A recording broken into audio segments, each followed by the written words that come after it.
Hola a todos, mi nombre es Lucía Figueredo y junto con mi compañero Jorge Camacho formamos parte de la Escuela de Ayudantes 2019 de la tercera cátedra de Anatomía. En este video vamos a hablar sobre el tabique lingual y los músculos de la lengua, con su respectiva función, inervación y vascularización. Vamos a comenzar la presentación estableciendo los objetivos de la misma.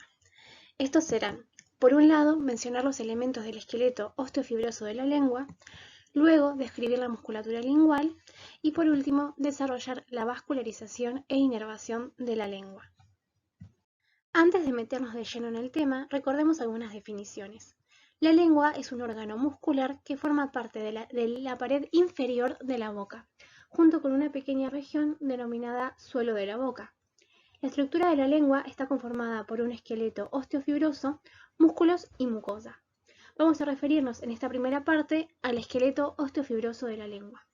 Como podemos observar en el esquema de la derecha, marcamos como elemento óseo al hueso hioides, el cual, recordemos para hacer un repaso general, es un hueso impar y medio situado a nivel de la cuarta vértebra cervical, que está unido al resto del esqueleto por ligamentos y músculos.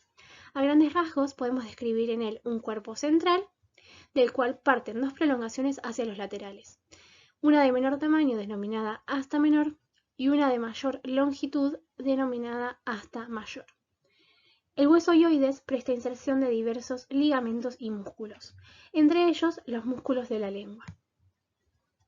Siguiendo con los elementos fibrosos, el primer elemento que marcamos es la membrana hialosa, la cual es una lámina fibrosa situada en la parte posterior de la lengua, que se dispone de forma horizontal con dirección hacia superior.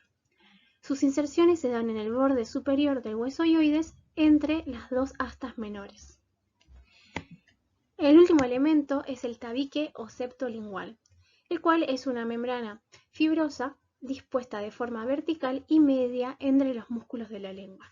Observamos en él una base inferior, la cual se inserta en la parte media de la membrana hialosa y en el borde superior del hueso hioides. Un borde inferior, el cual se puede encontrar libre o atravesado por fibras musculares del músculo genioglosso, y un borde superior convexo que se encuentra en relación con la mucosa del dorso de la lengua. Por último, un extremo superior afilado que se dispone entre los músculos del vértice de la lengua. Este esqueleto osteofibroso forma parte del armazón de la lengua y presta inserción a los músculos linguales tanto intrínsecos como extrínsecos. Pasemos a la descripción de los músculos de la lengua. Estos están compuestos por fibras musculares estriadas, las cuales le confieren al órgano su extremada movilidad. Son un número de 17 músculos, siendo 8 de ellos pares y 1, el músculo longitudinal superior, impar. Vamos a clasificarlos según sus inserciones. Aquellos que tomen inserciones en estructuras óseas cercanas a la lengua u otras estructuras no óseas cercanas, las vamos a denominar músculos extrínsecos. Y aquellos que tomen sus inserciones únicamente en la lengua, los denominamos músculos intrínsecos. Bien, los músculos extrínsecos, como dijimos, toman sus inserciones en huesos u otras estructuras cercanas a la lengua. Para representarlos, seleccionamos esta imagen del libro Rouvier, en donde estamos viendo la vista lateral de la cavidad oral, en la cual el ángulo de la mandíbula fue partido y separado en dos extremos. Para situarnos, vamos a marcar a las piezas dentarias inferiores hacia anterior e inferior, las piezas dentarias superiores hacia superior, el comienzo de la rama de la mandíbula hacia posterior y hacia inferior el hueso hioides, con su asta menor y las astas mayores. El primero de los músculos que señalamos es el músculo geniogloso, el cual se encuentra dispuesto inmediatamente lateral al tabique de la lengua, que como bien dijimos va a separar a los músculos de la lengua en derechos e izquierdos. El músculo geniogloso toma sus inserciones en la espina mentoniana superior de la mandíbula, y desde este punto de origen sus fibras irradian en forma de abanico hacia la lengua. Vamos a clasificar estas fibras según su dirección en las más superiores y anteriores, fibras medias y fibras inferiores. Las fibras anteriores y superiores se dirigen hacia el vértice de la lengua. Las medias se dirigen hacia el dorso de la lengua y hacia la membrana hioglosa, y las más inferiores se dirigen hacia el borde superior del hueso hioides. La acción de este músculo es diferente según qué fibras tengamos en cuenta. A través de sus fibras más superiores, retrae el vértice de la lengua hacia inferior y posterior. Sus fibras medias atraen la lengua anteriormente y sus fibras inferiores desplazan al hueso hioides y a la lengua hacia superior y anterior. Cuando el músculo se contrae totalmente, su función es la de retraer la lengua hacia el suelo de la boca. Seguimos con el músculo longitudinal inferior, el cual es un músculo delgado, aplanado de forma transversal que se sitúa lateral al músculo geniogloso. Sus inserciones de origen se dan en el asta menor del hueso hioides y desde ese punto se dirige hacia anterior y superior, terminando en la mucosa del vértice de la lengua. La función de este músculo radica en deprimir y retraer la lengua. El siguiente músculo es el hiogloso, el cual, como vemos en la imagen, puede estar compuesto por dos haces musculares diferentes. Por un lado, el fascículo ceratogloso, que nace desde el asta mayor del hioides, y el fascículo basiogloso, que nace desde el cuerpo del hioides. Desde sus inserciones, las fibras se dirigen hacia superior y anterior, con una forma acintada lateral a los músculos geniogloso y longitudinal inferior. Al llegar al borde lateral de la lengua, sus fibras se van a inclinar hacia la línea media, donde terminan sus inserciones en el tabique lingual. Al igual que el músculo longitudinal inferior, el músculo hiogloso es un depresor y retractor de la lengua. El siguiente músculo es el estilogloso, el cual toma sus inserciones en la apófisis estiloides y en el ligamento estilomandibular. En la imagen podemos observar la existencia de una cabeza accesoria, cuyas inserciones se dan en el ángulo de la mandíbula. En ocasiones esta cabeza accesoria no se encuentra y en su lugar observamos una lámina de fibras aponeuróticas. Desde su origen, el músculo se dirige hacia inferior, lateral y anterior, llegando al borde posterior de la lengua, donde se va a dividir en dos grupos de fibras. Unas superiores, que se disponen en forma de abanico sobre el dorso de la lengua y finalmente se insertan en el tabique lingual, y otras inferiores que también se dirigen hacia el tabique, pero lo hacen atravesando los músculos hiogloso y longitudinal inferior. La acción de este músculo, actuando en conjunto con el del lado opuesto, es ensanchar la lengua y desplazarla hacia superior y posterior. Seguimos con el músculo palatogloso. Este músculo nace desde la aponeurosis palatina en el velo del paladar y desciende desde allí dentro del arco palatogloso, terminando en la lengua a través de fibras que se mezclan con las del músculo estilogloso. La función de este músculo sobre la lengua es desplazarla hacia superior y posterior. Pasemos al músculo constrictor superior de la faringe, que como bien lo indica su nombre, pertenece a los músculos de la faringe, aunque una porción de sus fibras musculares denominada porción glosofaringea se va a prolongar hacia la lengua, principalmente hacia su borde lateral, para luego confundirse con los músculos de esta región. El último de los músculos constantes extrínsecos de la lengua es el músculo longitudinal superior, el cual ya mencionamos que es el único músculo impar, pero por el tipo de corte que vemos en esta imagen no lo podemos marcar. En la próxima diapositiva lo vamos a señalar de forma correcta. Uno de los músculos extrínsecos de la lengua pero inconstantes es el músculo amigdalogloso, el cual son fascículos musculares que nacen desde la cara lateral de la cápsula tonsilar y se dirigen hacia inferior, mediales a la porción glosofaringea del constrictor superior de la faringe. Cuando este músculo existe, van a elevar la base de la lengua. Por último, pasemos al único músculo intrínseco de la lengua.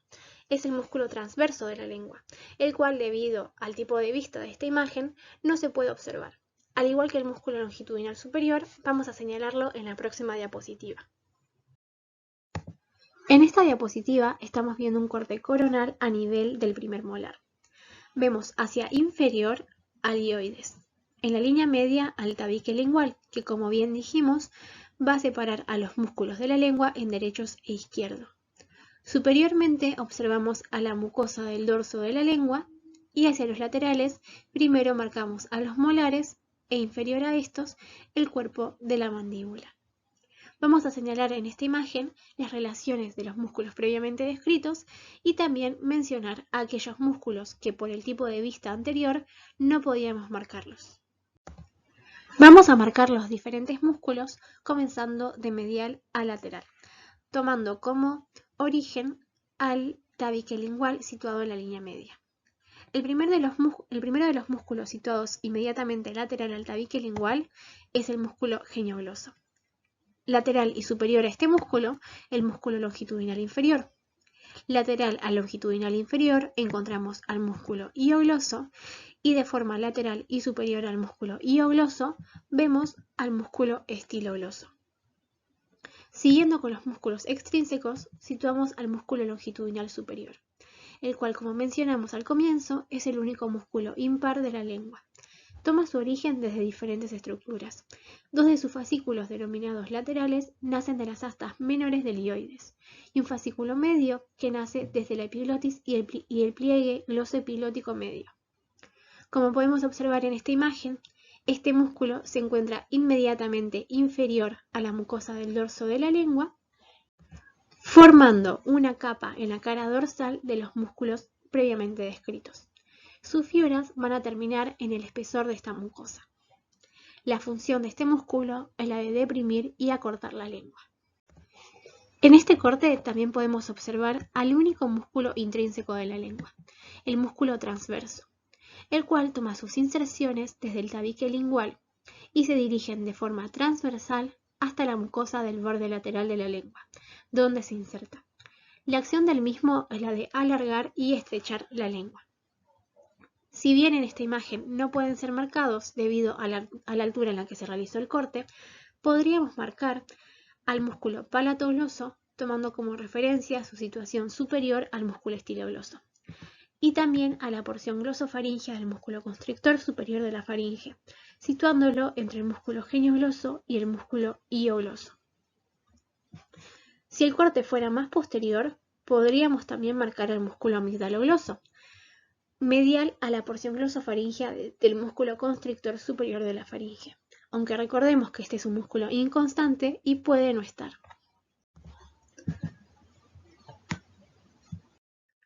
Para no quedarnos solo con la teoría, vamos a ver algunas imágenes de preparados cadavéricos donde podemos marcar algunos de los músculos que vimos hasta acá. En esta imagen, que corresponde a un corte sagital de la cavidad oral, observamos hacia anterior los labios, hacia superior el paladar duro y luego el paladar blando, hacia inferior y anterior la mandíbula e inferior y posterior la epiglotis. En esta imagen podemos marcar algunos de los músculos vistos, como por ejemplo el músculo geniogloso, yendo desde sus inserciones en la espina mentoniana superior, el músculo transverso de la lengua, que podemos apreciar algunas fibras de disposición transversal, y situado inmediatamente inferior a la mucosa del dorso de la lengua, al músculo longitudinal superior. En la siguiente imagen, que corresponde a un corte parasagital de la cavidad oral, vemos otra vez hacia anterior los labios, esto sería superior, posterior e inferior. En esta imagen podemos marcar dirigiéndose desde posterior y superior hacia la lengua al músculo estilogloso y también dirigiéndose desde sus inserciones en el hueso hioides al músculo hiogloso, el cual podemos ver que tiene una forma acintada con una dirección superior y anterior. En la siguiente imagen, donde se extrajo la rama de la mandíbula, esto es anterior, esto es superior, esto es posterior y esto es inferior, podemos ver algunos de los músculos de la lengua, como por ejemplo el constrictor superior de la faringe y también nuevamente al músculo estilogloso. La siguiente imagen es un corte parasagital, donde vemos hacia superior las piezas dentarias superiores, hacia anterior el cuerpo de la lengua y hacia posterior la úvula. Podemos marcar al músculo palatogloso, el cual podemos observar claramente la dirección de sus fibras desde superior y posterior hacia inferior y anterior para formar parte de los músculos extrínsecos de la lengua. Hola chicos, mi nombre es Jorge Camacho y conmigo van a ver la segunda parte de este teórico que corresponde a la irrigación e inervación de la lengua. Lo primero que vamos a ver es la irrigación. En forma general vamos a describir qué arterias son las que suministran la irrigación para la lengua. Vamos a tener que la arteria principal para la irrigación de la lengua va a ser la arteria lingual. Y luego vamos a tener una segunda arteria que participa de forma un poco más específica y accesoria, que es la arteria palatina ascendente, que a grandes rasgos podemos decir que es una rama colateral de la arteria facial. Y esta arteria facial, junto con la arteria lingual, forman parte de el sistema carotidio externo, es decir, que son colaterales de la arteria carótida externa. A lo largo del teórico nos vamos a centrar en la descripción del origen, relaciones y distribución principalmente de la arteria lingual. Y vamos a mencionar en un pequeño espacio cuál es el rol o función de la arteria palatina ascendente. Siendo esto, iniciamos con la descripción de la arteria lingual. Lo primero que vamos a hacer es describir su origen. Para ello, vamos a utilizar la siguiente imagen, que corresponde a una vista lateral del cuello, donde se han disecado varias estructuras que permiten visualizar de una mejor manera el sistema carotidio externo, que es este que estamos señalando. Entonces, esta imagen tenemos hacia superior el arco cigomático, hacia inferior el hueso hioides, hacia posterior el músculo esternocleidomastoideo, hacia anterior la mandíbula. Nuestra región de importancia va a ser esta remarcada en este cuadrito, por lo tanto la vamos a ampliar obteniendo la siguiente imagen, que tiene las mismas referencias.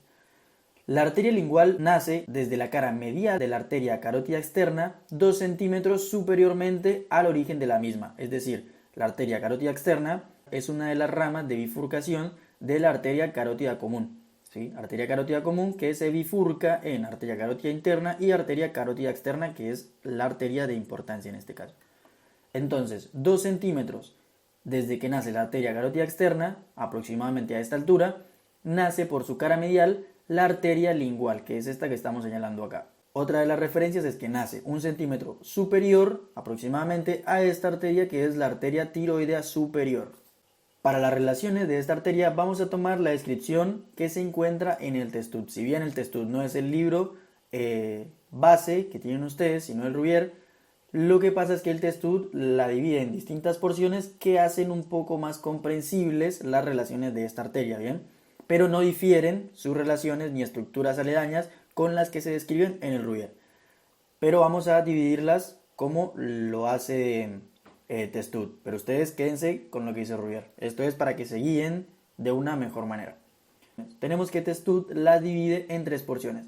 Una primera porción que corresponde a la porción retrohioidea cuando la arteria lingual no entra en relación con el hueso hioides. Bien, que sería esta porción que estamos señalando acá. Luego tenemos una segunda porción que es la porción hioidea, en donde esta arteria se hace cada vez más profunda, entrando en relación con el asta mayor del hueso hioides. Luego tenemos una tercera porción que corresponde a la porción lingual, en donde la arteria va a entrar en relación directa con el cuerpo muscular lingual. Vamos a describir cada una de estas porciones demarcando las relaciones que se encuentran en cada una. La primera porción que vamos a describir es la porción retrohioidea. Para eso vamos a utilizar la siguiente imagen, que es la misma que vimos en la diapositiva anterior, y vamos a mencionar con qué estructura se relaciona en esta porción la arteria lingual. Como dijimos, correspondía a este segmento aquí, en donde aún no entra en relación con el asta mayor del hueso hioides, en donde la arteria va a estar relacionada hacia medial con estas fibras musculares que estamos marcando aquí, que corresponden al músculo constrictor medio de la faringe, y hacia lateral, en este caso no podemos ver bien esa relación porque esta pinza retractora corre toda la carótida externa y mueve un poco las estructuras de su posición normal, pero estaría relacionada hacia lateral con este cuerpo, con estos cuerpos musculares que vemos acá, que uno corresponde al músculo estiloioideo y el otro corresponde al vientre posterior del músculo digástrico. Entonces estas dos estructuras, el vientre posterior del músculo digástrico y el músculo estiloioideo, corresponden a la estructura en relación por la cara lateral de la arteria lingual. En su porción hioidea, la arteria lingual va a tener relaciones similares. tenemos la siguiente imagen, es un corte parasagital izquierdo, es decir, que es un corte frontal corrido hacia la izquierda de la línea media, en donde tenemos hacia superior la mucosa lingual, hacia anterior la mandíbula, hacia inferior el hueso hioides y hacia posterior, por ejemplo, el músculo constrictor superior de la faringe. La porción hioidea corresponde a este segmento de la arteria lingual, en donde se hace una vez profunda a esta estructura muscular que se convierte en su relación principal hacia lateral y corresponde al músculo hiogloso. Es decir, que la arteria lingual se vuelve profunda al músculo hiogloso en su porción hioidea. Y hacia medial va a seguir en relación con el músculo constrictor medio de la faringe. Para poder apreciar un poco mejor esta relación hacia medial con el músculo constrictor medio de la faringe, vamos a utilizar la siguiente imagen, que es sacada del Rubier. La zona de importancia va a ser la remarcada en esta zona cuadriculada. Vamos a ampliarla un poco.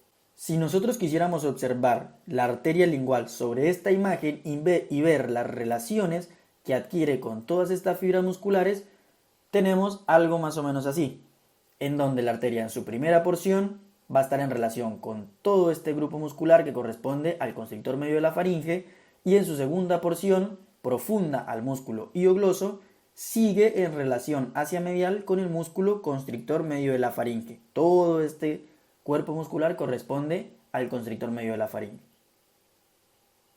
Por último, vamos a describir las relaciones en la porción lingual. Para ello vamos a referir a esta imagen porque vamos a trazar un corte a nivel de esta línea punteada, obteniendo la siguiente imagen, en donde hacia superior tenemos la mucosa lingual, hacia inferior el hueso hioides, hacia lateral la mandíbula y hacia medial el cuerpo muscular. La porción lingual hace referencia a la posición final de la arteria lingual a nivel del cuerpo muscular de la lengua. Bien, la arteria lingual, una vez alcanza el asta menor del hueso hioides, vamos a volver rápidamente a esta imagen, teníamos nosotros que a nivel del asta menor del hueso hioides había inserciones proximales de un músculo que correspondía al músculo longitudinal inferior. Bien, entonces la arteria lingual alcanza este músculo, lo rebasa hacia medial, o sea, se hace profunda a este músculo y entra en relación directa con el músculo geniogloso, que tendría esta posición más o menos. Entonces en esta imagen no tenemos al músculo longitudinal inferior en referencia. Pero volviendo a donde íbamos, entonces una vez que esta arteria hace esto, ¿qué pasa? El músculo longitudinal inferior asciende y sobrepasa la dirección de la arteria lingual, ubicándose hacia superior de la misma. Entonces finalmente la arteria lingual queda en relación directa con tres cuerpos musculares. Por este lado, uno hacia superior corresponde al músculo longitudinal inferior.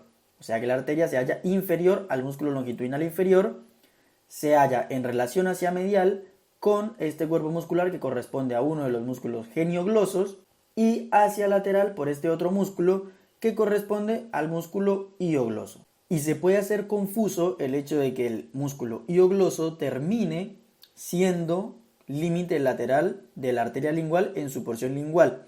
Pero acuérdense y tengan en cuenta la dirección de las fibras del músculo longitudinal inferior, que él empieza en el asta menor del hueso hioides, que no lo tenemos en esta imagen, pero imagínenselo en el asta menor del hueso hioides, y asciende, tiene una dirección ascendente hacia medial y anterior. Bien, entonces él se va hacia arriba y hacia anterior y hacia medial. En cambio la arteria tiene una dirección un poco más horizontal, o asciende pero de una manera no tan marcada como el músculo longitudinal inferior.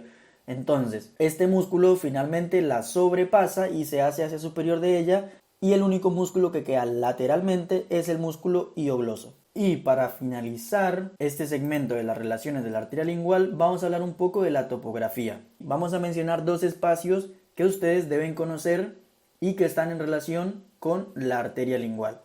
Para ello vamos a utilizar la siguiente imagen, que también es sacada de Rubier y corresponde a una vista inferolateral de la región suprahioidea, en donde vemos hacia superior la cabeza, hacia inferior el hueso hioides, hacia posterior la oreja y hacia anterior la nariz.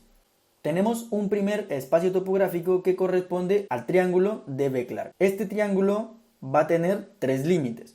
Uno de sus límites, que corresponde al límite posterior, se marca en el borde posterior del músculo hiogloso. Entonces sería una línea a este nivel. El siguiente límite es su límite inferior y corresponde al asta mayor del hueso hioides, marcada una línea acá. Entonces llevamos dos límites. Y el tercer límite sería un límite superior que está marcado por el vientre posterior del músculo digástrico, que sería esta estructura.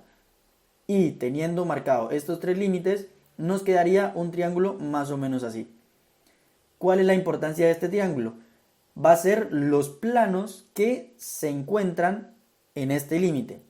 Que de medial a lateral vamos a tener a la estructura más medial, que corresponde a la arteria lingual, seguida del músculo hiogloso, que son todas estas fibras verticales que vemos aquí en el cuadrito, y por fuera de él también, pero vamos a concentrarnos en las del cuadrito. Y por último, la estructura más lateral de esta región va a ser el nervio hipogloso. Es decir, que el nervio hipogloso se encuentra separado de la arteria lingual por el músculo hiogloso. Esto se ve en los preparados. Por eso es importante tenerlo presente. Luego tenemos otro triángulo que se conoce como triángulo de Pirogov. Tenemos como límite inferior al tendón intermedio del músculo digástrico, que corresponde a este segmento que vemos acá señalado. Luego tenemos como límite superior al nervio hipogloso, aquí arriba en blanco. Y por último, como límite anterior, tenemos al borde posterior del músculo miloioideo. Entonces así queda formado más o menos otro triangulito que corresponde al triángulo de Pirogov, y la importancia es que en el fondo profundo al músculo hiogloso, que son, nuevamente repito, que son estas fibras verticales que vemos acá, no las confundan con estas que corresponden al miloioideo. Entonces, borde posterior del miloioideo, y estas ya son hiogloso. Bien, entonces la importancia es que profundo al músculo hiogloso se encuentra la arteria lingual, que está remarcada aquí en puntitos, este segmento punteado. Correspondería a la ubicación profunda al músculo de la arteria lingual. Por último, nos queda describir la distribución de la arteria lingual. Para ello vamos a utilizar la misma imagen del inicio y vamos a decir que la arteria lingual da ramas colaterales y terminales. Vamos a iniciar describiendo cuáles son las ramas colaterales y cómo se distribuyen. La primera arteria o rama colateral de la arteria lingual corresponde a esta pequeña arteria que vemos acá en la porción inferior, que corresponde a la arteria suprahioidea. Bien, que va a tomar una dirección que sigue la forma del hueso hioides por el borde superior hasta encontrarse con la arteria suprahioidea del lado opuesto, posterior al músculo genioideo, que es este que está acá, o sea, más o menos a este nivel, se encuentra con la del lado opuesto y se anastomosa, dando la irrigación para la mayoría de los músculos suprahioideos. La segunda arteria o rama colateral de la arteria lingual va a ser esta que vemos acá, que solo vemos una porción de ella, que corresponde a la arteria dorsal de la lengua, o también conocida como lingual dorsal, que va a ascender por el lado lateral de la base de la lengua y se va a distribuir por el pilar anterior del velo del paladar, que en profundidad corresponde a las fibras del músculo palatogloso. Se va a distribuir por la epiglotis y por la base de la lengua, que la epiglotis no la vemos en esta imagen. Y estas dos serían las ramas colaterales de la arteria lingual. Luego la arteria lingual va a dar ramas terminales a nivel del borde anterior del músculo hiogloso. Es decir, cuando la arteria lingual alcanza el borde anterior del músculo hiogloso, se va a dividir para dar sus terminales. ¿Cuáles son sus terminales? Vamos a tener la primera, que corresponde a la arteria sublingual, que se dirige hacia anterior en relación con la cara medial de la glándula sublingual, que no la vemos representada en esta imagen. Suministra dos ramas para esta. Luego da la rama para el frenillo de la lengua y finalmente continúa para dividirse en dos ramas terminales. Una mentoniana, destinada a la parte del mentón, y otra mandibular destinada a la parte de la mandíbula en relación con los incisivos. Y por último, la otra rama terminal de la arteria lingual corresponde a la arteria profunda de la lengua o arteria lingual profunda, que asciende dirigiéndose hacia anterior y manteniendo la relación con el músculo longitudinal inferior, o sea, se ubica también inferior al músculo longitudinal inferior en su porción más anterior hasta alcanzar el vértice de la lengua, distribuyéndose así por toda la musculatura de la lengua y la mucosa lingual. Y así finalizamos la descripción de la arteria lingual. Por último, con respecto a la irrigación, vamos a mencionar dos cositas de la arteria palatina ascendente. Lo primero va a ser el origen, y es que la arteria palatina ascendente, como ya dijimos, nace de la arteria facial a nivel de la curva faríngea de la misma. Esto lo van a ver cuando lean arteria facial. Y está destinada a nivel del aparato lingual, o sea, a nivel de la lengua, a la irrigación del músculo estilogloso. Por último, vamos a hablar sobre la inervación de la lengua. Lo primero que tenemos que aclarar es que la lengua posee tres tipos distintos de inervación. Una inervación motora, encargada de la motilidad de la lengua, de la funcionalidad de los músculos. Una segunda función, que es la inervación sensitiva, que es la inervación que nos da la capacidad de sentir dolor, de diferenciar temperaturas y de sentir presión o cambios mecánicos, es decir, que yo sé que tengo algo en la boca, gracias a que lo puedo palpar de alguna manera con la lengua, puedo decir qué forma tiene, puedo decir qué textura tiene. Esto es función de la inervación sensitiva. Y por último tenemos la inervación sensorial, que hace referencia al sentido del gusto, ¿sí? Diferenciar los sabores. Entonces, en lo que resta del teórico, vamos a describir cuáles son los nervios encargados de cada una de estas funciones a nivel de la lengua, sin tener en cuenta las relaciones de los mismos, ¿sí? O sea, no nos vamos a detener en las relaciones de cada nervio. La inervación motora va a estar dada por el nervio hipogloso principalmente y el nervio glosofaríngeo. El nervio hipogloso nos va a dar la inervación motora de todos los músculos de la lengua, excepto uno, el músculo estilogloso, el cual va a estar inervado por el nervio glosofaríngeo.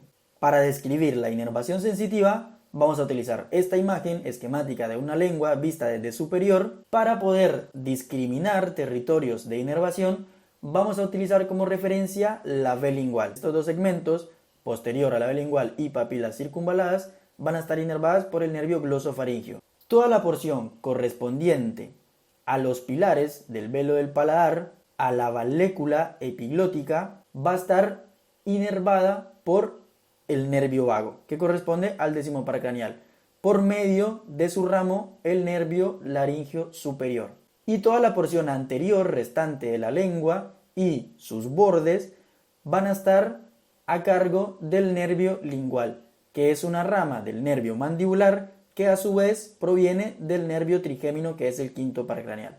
Por último, la inervación sensorial de la lengua, la encargada del sentido del gusto, es un poco más compleja. Vamos a utilizar la misma imagen y vamos a subdividir a la lengua en 2/3 anteriores a cargo del nervio lingual.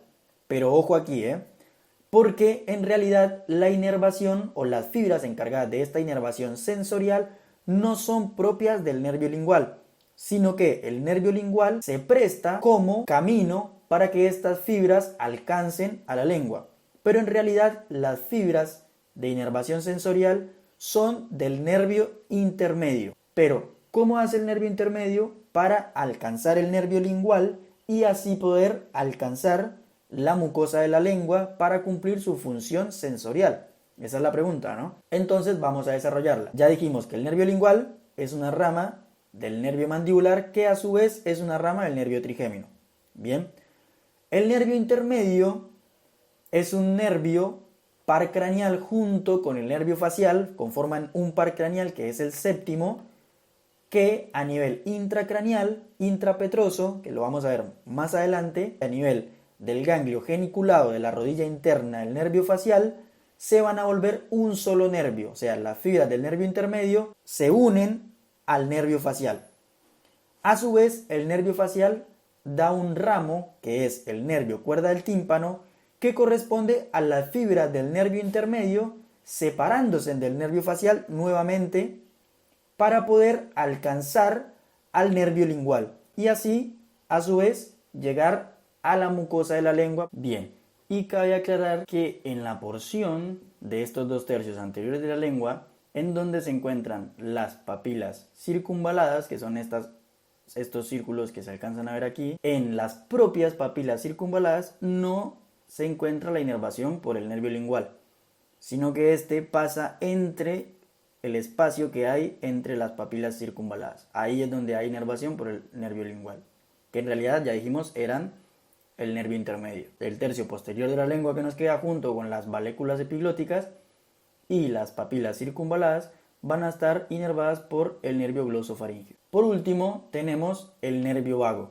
que corresponde a la porción más posterior de la lengua, superponiéndose al territorio de inervación del nervio glosofaríngeo. Y así finalizamos los 3 tipos de inervación de la lengua. Como conclusiones, tenemos que el esqueleto osteofibroso de la lengua está compuesto por el hueso hioides, la membrana hioglosa y el tabique lingual. También tenemos que podemos distinguir en la lengua 2 tipos de músculos según sus inserciones, ya sean músculos intrínsecos y músculos extrínsecos, pero que ambos en su conjunto son los que le dan la gran movilidad a la lengua. Tenemos que la irrigación de la lengua está dada principalmente por la arteria lingual y que de forma accesoria y específica tenemos que la arteria palatina ascendente da la irrigación para el músculo estilogloso. Y finalmente tenemos que la lengua tiene 3 tipos de inervación: motora, sensitiva, sensorial. Finalizamos, esta es la bibliografía que hemos usado para la realización de esta presentación. Si tienen dudas, por favor diríjanse a los foros de los turnos respectivos. Muchas gracias.